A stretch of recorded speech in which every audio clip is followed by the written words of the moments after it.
this country, there are guidelines on industrial discharges.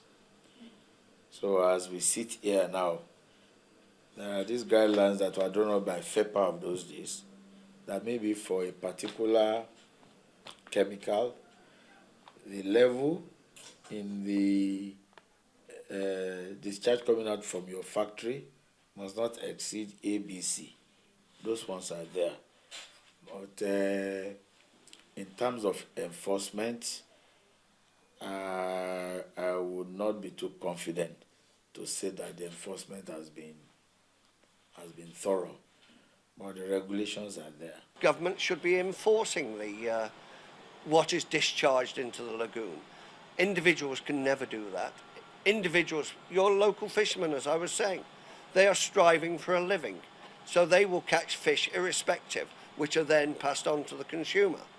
You don't know what those fish are containing, what sort of harmful heavy metals, the fish are containing. And so this should be checked as well. Obviously, everybody likes fish. We're in this coastal area. And of course, we have the same effect offshore. The level of pollution is high. You see, as we were saying earlier, you see the oil on the beaches because the discharge from a lot of the boats that linger offshore sometimes for weeks on end. And again, it needs for these laws on pollution to be rigorously enforced.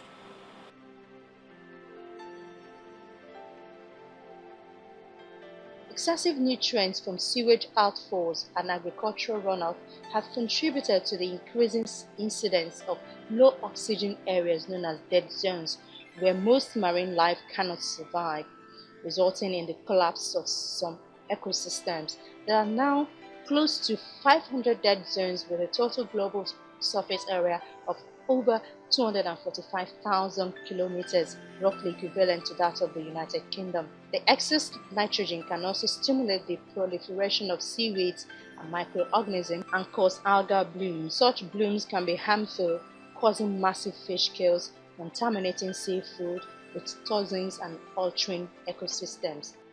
Litter can accumulate in huge floating garbage patches or wash up on the coast. Light, resistant plastic floats in the ocean, releasing contaminants as they break down into toxic microparticles that animals mistake for food. Fish and birds can choke on these particles, get sick as they accumulate in their stomachs, or become entangled in large debris.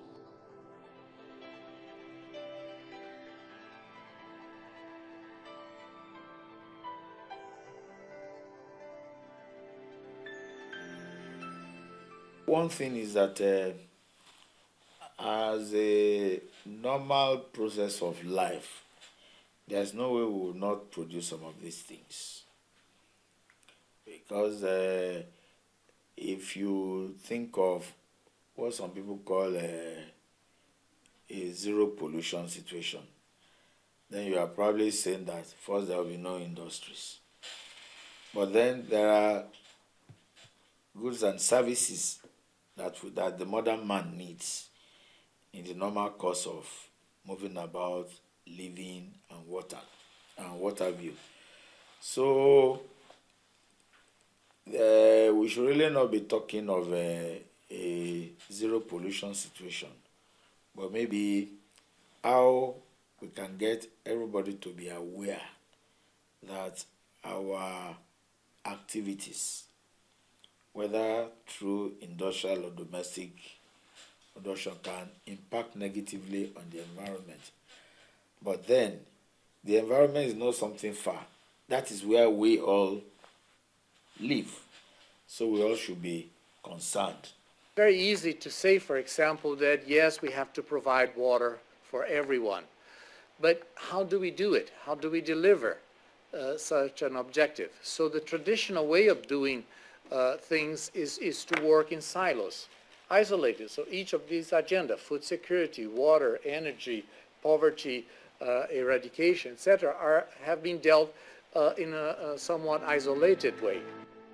As the world saw in 2010, the Gulf of Mexico deepwater oil spill had a devastating effect on the entire marine ecosystem, as well as the populations that depend on the marine areas for their livelihoods. Smaller oil spills happen every day due to drilling incidents or leaking motors and cause the death of birds, marine mammals, algae, fish, and shellfish. When human populations were much smaller, the solution was to move on. So you destroy your natural resources in one area, and then you move on to another place where there's plenty of natural resources to exploit. Well, that solution is not available anymore. We're reaching the limits of the planet. That's the reality, and societies have to learn this, that they have to change the way they utilize natural resources to fit within the capacity of planet Earth. Microplastics and plastic pellets are found on most beaches around the world. Pollution also poisons our food. The toxins and plastic ingested by fish and shellfish end up in our plate, and the consumption of shellfish and other seafood is often banned briefly to avoid food poisoning. This pollution costs the fishing and shipping industry millions of dollars. Discarded plastic bags get caught in both propellers and cooling intakes, damaging the engines. The biodiversity agenda is not just about a problem. Yes, we have a problem. We're losing biodiversity very fast, and that will have consequences because we take it for granted. We depend on biodiversity for many, many things, and we're losing the capacity of the natural ecosystems to provide the goods and services which we count on for our daily lives. Loss of habitat and biodiversity is increasingly impairing the ocean's capacity to provide food and other services. The extinction of fish species could lead to starvation or undernourishment. Ghost fishing that occurs when discarded fishing nets entangle marine life indiscriminately as they continue to float in the ocean, reduce fishers' revenues from lost catch. The assurance that we work has to be carrying not only from the government point of view. Private sector is very critical to this matter. In most of cases, we draw the situation down to the realm of government, federal government, state government. No.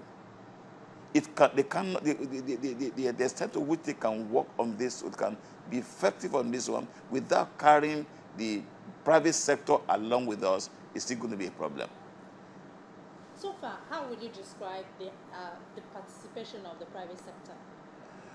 Well, the private sector at the level, I think we need a lot more sensitization of private sector to key into this area. Private sector may look at it from the money making only, but we look at it beyond that: security, safety, and be able to protect the own environment. An important area we can talk about: exploitation of deep sea resources, minerals. We can talk about fishing. We can talk about fishing at various strata, deep sea fishing. And there are a lot of deep sea resources we are not able to tap that can lead to a lot of solve or address the situation of food security. The private sector is they can be a leverage to a lot of issues that can turn to real money, turn to reinvestment, and make Nigeria less an importer of fish and be able to food, apart from the other resources. So private sector, their role is very critical on this matter. Yet the government can provide the enabling environment. And that enabling environment is to make it easier for the private sector to invest and create the right environment for investment purposes.